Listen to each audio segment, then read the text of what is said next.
नमस्कार दोस्तों, engineers education channel में आप सभी का स्वागत है। तो दोस्तों, आज हम कक्षा 6 का विषय हिंदी की इकाई 1 इतनी शक्ति हमें देना का स्वाध्याय पोथी का सॉल्यूशन देखेंगे। प्रश्न 1, सही विकल्प चुनकर कोष्टक में सही का निशान कीजिए। प्रश्न 1, हमारे मन में कैसी भावना नहीं होनी चाहिए? अज्ञान की, ज्ञान की, बैर की या प्रेम की? तो सही विकल्प है बैर के। 2, नेक रास्ते पर चलने का अर्थ है स्वच्छ रास्ते पर चलना, भलाई के रास्ते पर चलना, ऊंचे रास्ते पर चलना या पाप के रास्ते पर चलना? तो सही विकल्प है भलाई के रास्ते पर चलना। 3, धरती पर हर तरफ क्या है? ममता, प्रेम, जुल्म या झूठ? तो सही विकल्प है जुल्म। 4, कवि कैसी जिंदगी की कामना करते हैं? सुंदर, स्वस्थ, तंदुरुस्त या भली? तो सही विकल्प है भली। आगे देखेंगे। 5, जीवन को मधुबन बनाने के लिए क्या करना होगा? अंधेरा दूर करना होगा, ज्ञान देना होगा, बैर रखना होगा या खुशियों के फूल बांटना होगा? तो सही विकल्प है कि खुशियों के फूल बांटना होगा। 6, ईश्वर धरती का बोझ कैसे उठाएंगे? हाथ से, ममता से, शक्ति से या रचना से? तो सही विकल्प है ममता से। 7वां प्रश्न, हमें किससे बच के रहना है? अज्ञान से, भलाई से, विश्वास से या बुराई से? तो सही विकल्प है बुराई से। आगे देखेंगे। प्रश्न 2 अ, प्रश्नों के उत्तर लिखिए। प्रश्न 1, आप किस समय ईश्वर से प्रार्थना करते हैं? तो हम सुबह उठकर पाठशाला में और शाम को ईश्वर से प्रार्थना करते हैं। प्रश्न 2, आप प्रार्थना में ईश्वर से क्या मांगते हैं? तो हम प्रार्थना में ईश्वर से शक्ति मांगते हैं ताकि ईश्वर के प्रति हमारा विश्वास कम न हो। आगे देखते हैं। प्रश्न 3, हमारा काम कैसा होना चाहिए? तो हमारा काम अच्छा और सच्चा होना चाहिए। प्रश्न 4, हम सभी को क्या बांटना चाहते हैं? तो हम सभी को खुशियाँ बांटना चाहते हैं। प्रश्न 5, हमारा मन पावन कैसे बनेगा? तो हमारा मन करुणा के जल से पावन बनेगा। प्रश्न 6, किसकी रचना का अंत नहीं होना चाहिए? तो ईश्वर की बनाई हुई रचना का अंत नहीं होना चाहिए। प्रश्न 7, हमें कैसी भावना मन में नहीं रखनी चाहिए? तो हमें किसी से बदला लेने की भावना मन में नहीं रखनी चाहिए। आगे देखेंगे।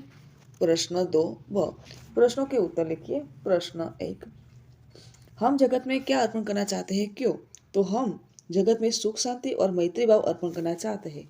आज जगत में बुराइयां बढ़ रही है, जीवन में सुख शांति का अभाव है, लोग एक दूसरे के शत्रु बन रहे हैं, वे एक दूसरे से बदला लेने के लिए तत्पर है। इसलिए इस अशांत और दुखी जगत को हम सुख, शांति, प्रेम और मैत्री अर्पण करना चाहते हैं। प्रश्न 2 देखेंगे। हमें कैसे रास्ते पर चलना चाहिए, क्यों? तो हमें नेकी यानी कि अच्छाई के रास्ते पर चलना चाहिए, क्योंकि इससे जीवन में सुख और शांति मिल सकती है। प्रश्न 3, हमारा मन पावन कैसे बनेगा? तो हमारा मन करुणा के जल से पावन बनेगा। प्रश्न 4, कविता में कैसा जल बहाने की प्रार्थना की गई है, क्यों? तो कविता में करुणा का जल बहाने की प्रार्थना की गई है क्योंकि इसमें हम सबका मन पवित्र बनेगा। आगे देखेंगे।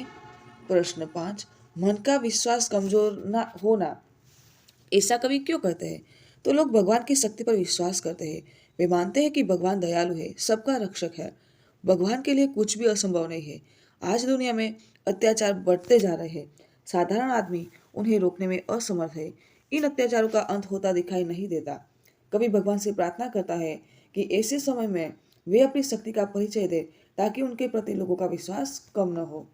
आगे देखते हैं। प्रश्न 6, सबका जीवन ही बन जाए मधुबन का भावार्थ क्या है? तो मधुबन का अर्थ है यह वह बगीचा जिसमें सुंदर और खुशबूदार फूल खिले हो।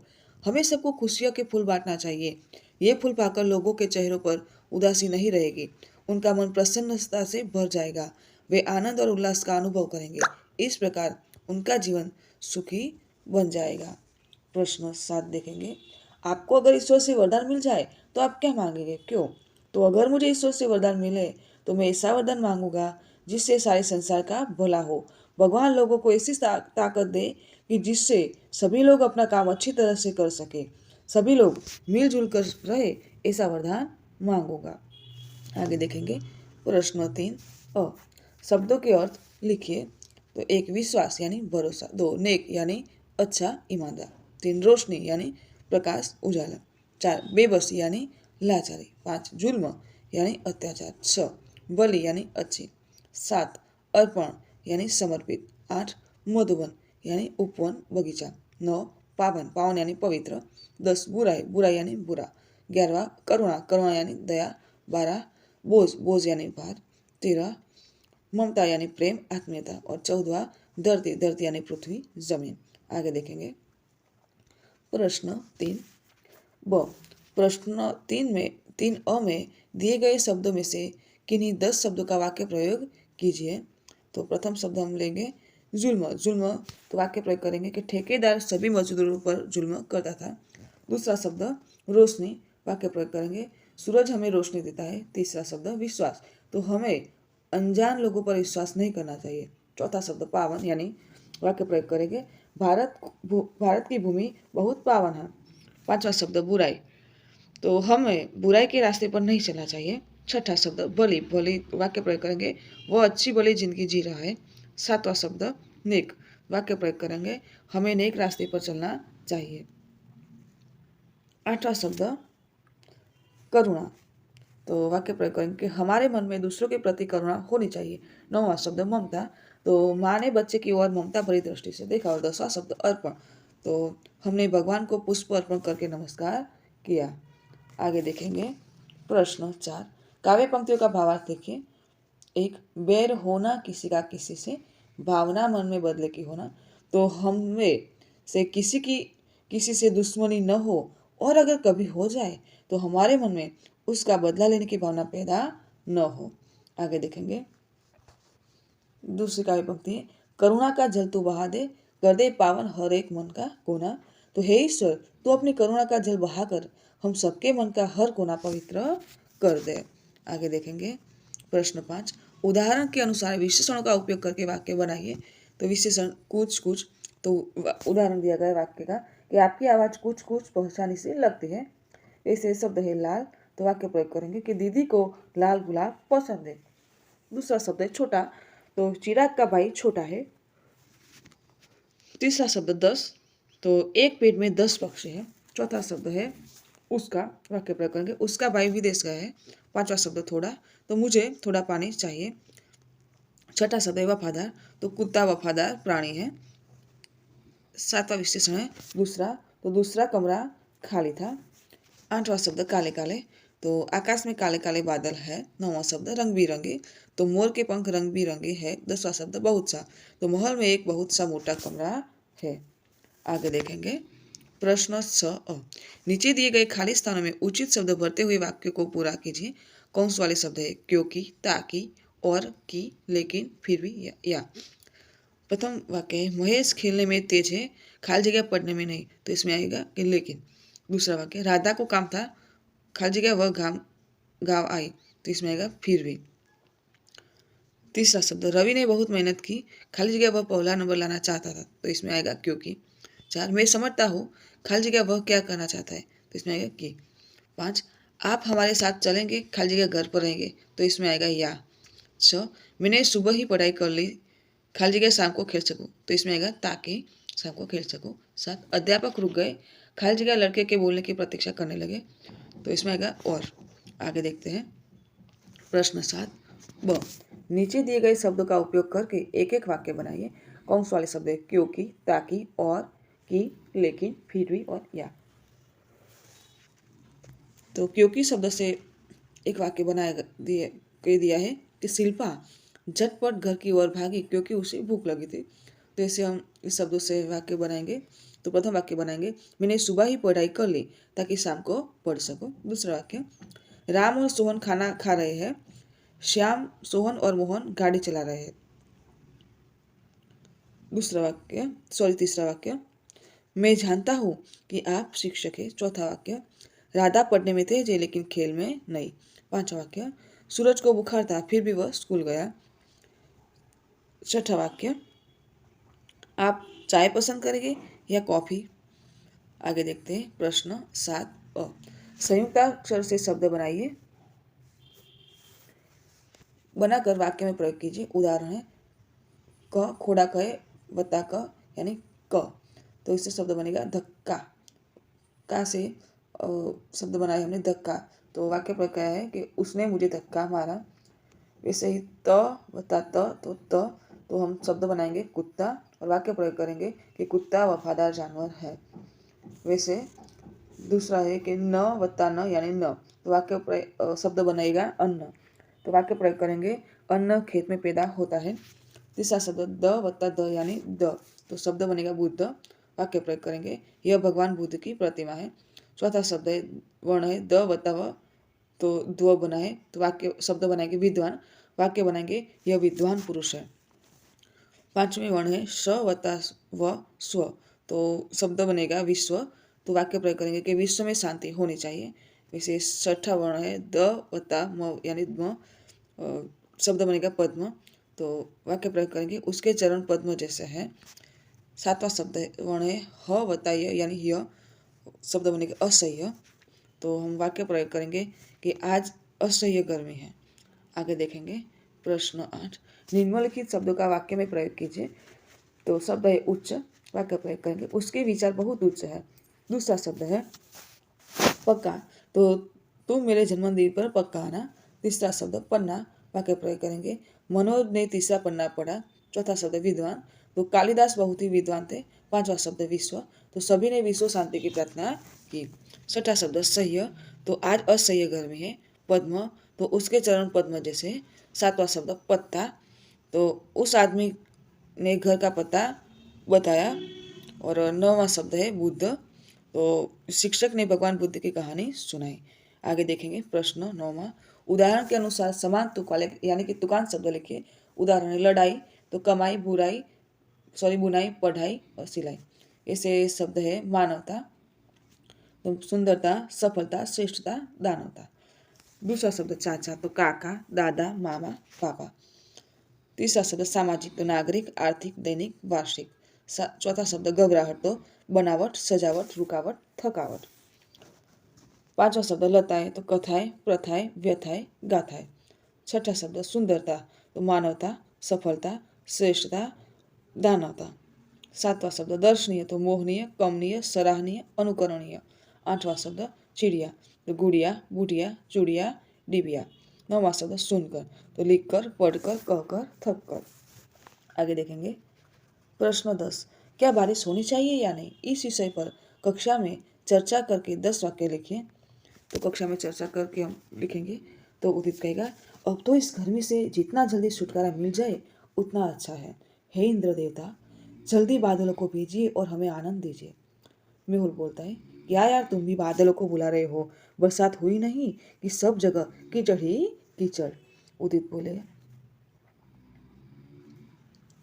अरे बारिश तो भगवान का वरदान है, बारिश से धरती हरी भरी बनती है और खेत में अच्छी फसल होती है, उसी से हमें पानी पीने को पानी मिलता है। मेहुल बोलता है पानी तो हमें कुएं नदी आदि से मिलता है। उदित बोला छठी कक्षा में आकर भी तुम शिशु जैसी बातें करते हो। अरे वर्षा का पानी ही नदी और कुएं में जाता है, अकाल में नदियाँ सूख जाती है और कुओं में पानी नहीं रहता। मेहुल बोलता है लेकिन बारिश होने से कीचड़ होता है, गंदगी फैलती है और बीमारियां बढ़ती है। उदित बोला लेकिन पानी के बिना तो हमारा जीना मुश्किल हो जाएगा। पीने नहाने खाना बनाने और सफाई तथा खेतों की सिंचाई के लिए हमें पानी की जरूरत पड़ती है। मेहुल बोला अरे हाँ, जल को जीवन कहा जाता है। उदित ने बोला अब बताओ कि बारिश होनी चाहिए या नहीं।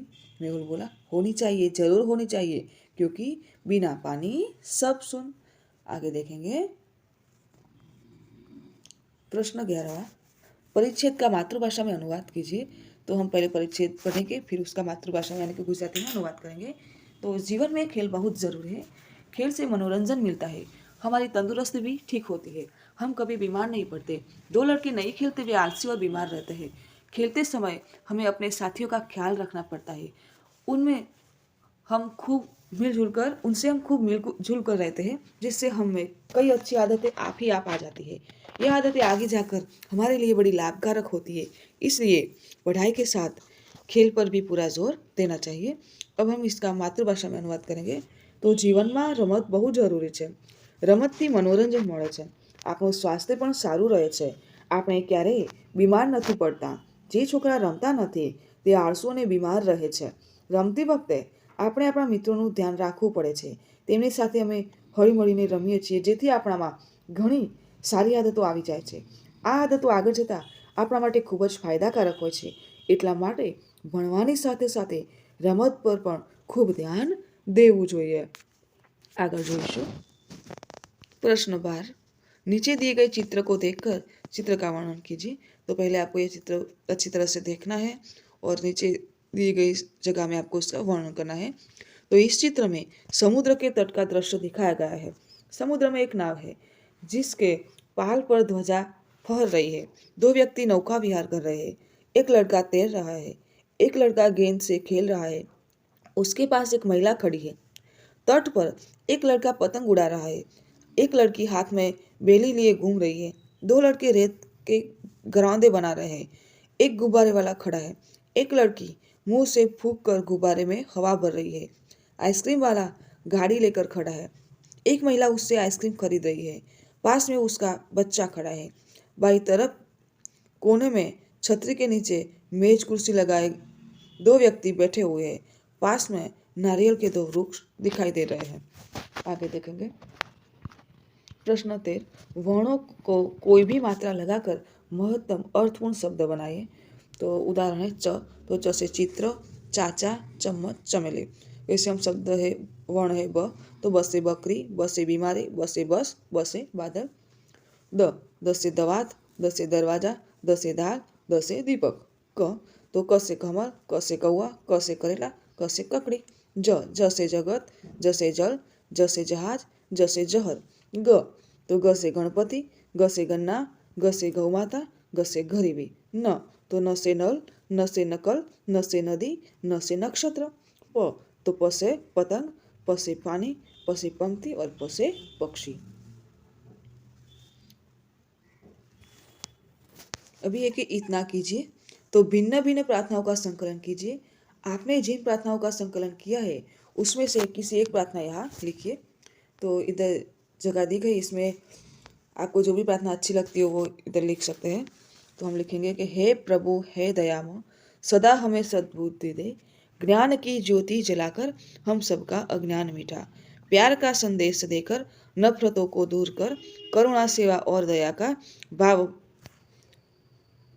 हमें सदा भर। हे प्रभु, हे दयामय, सदा हमें सद्बुद्धि दे। तो दोस्तों, इधर हमारा यह स्व अध्ययन पोथी का सॉल्यूशन पूर्ण हुआ। तो यदि आपको मेरा ये वीडियो अच्छा लगा हो तो वीडियो को लाइक कीजिए, शेयर कीजिए, और यदि आप मेरे चैनल इंजीनियर्स एजुकेशन में नए हो तो मेरे चैनल को सब्सक्राइब कीजिए और देखते रहिए इंजीनियर्स एजुकेशन चैनल के नए वीडियोज़। हमारे वीडियोज़ संपूर्ण देखने के लिए आप सभी का धन्यवाद।